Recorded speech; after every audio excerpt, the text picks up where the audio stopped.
विद्यार्थी मित्रांनो, आज आपण आपल्या मराठीच्या पुस्तकातील दुसरा धडा चिमणीचं घरटं या धड्याचा स्वाध्याय सोडवणार आहोत. प्रश्न पहिला आहे, आकृती पूर्ण करा. चिमणी शहरापासून दूर राहते ती ठिकाणे. चिमणी शहरापासून दूर राहते अशी 3 ठिकाणे आपल्याला या आकृतीमध्ये लिहायची आहेत. पहिलं ठिकाण आहे खेड्यापाड्यात, दुसरं ठिकाण आहे जंगलात आणि तिसरं ठिकाण आहे शेतात. चिमणी शहरापासून खेड्यापाड्यात, जंगलात आणि शेतात या ठिकाणी आपल्याला बघायला मिळते. प्रश्न दुसरा आहे, परिणाम लिहा. त्यातला पहिला आहे, माणसाने सिमेंटच्या इमारती बांधल्या. त्याचं उत्तर आहे, माणसाने सिमेंटच्या इमारती बांधल्यामुळे सगळ्या चिमण्या दूर गेल्या. त्यामधील दुसरा आहे, आजोबांनी शेतात नैसर्गिक खते वापरली. त्याचं उत्तर आहे, आजोबांनी शेतात नैसर्गिक खते वापरल्यामुळे शेतात धान्य जोमानं आलं आणि चिमण्या तसेच इतर पक्ष्यांना अन्न आणि राहायला जागाही मिळाली. पुढचा प्रश्न आहे, विचार करा व सांगा.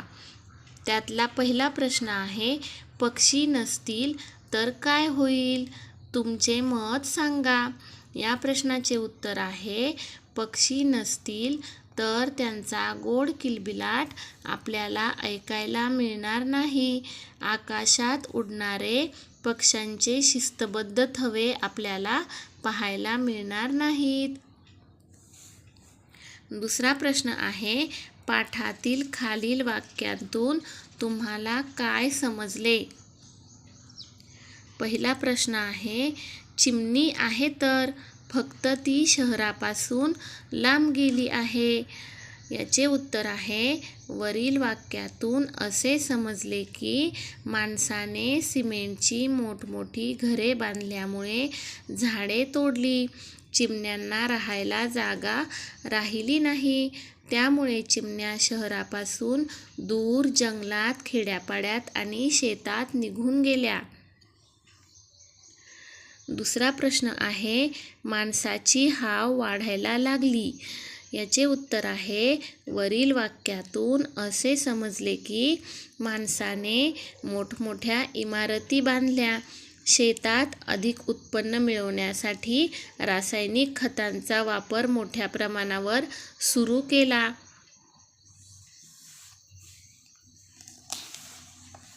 पुढचा प्रश्न आहे, पुढील प्रसंगात तुम्ही काय कराल?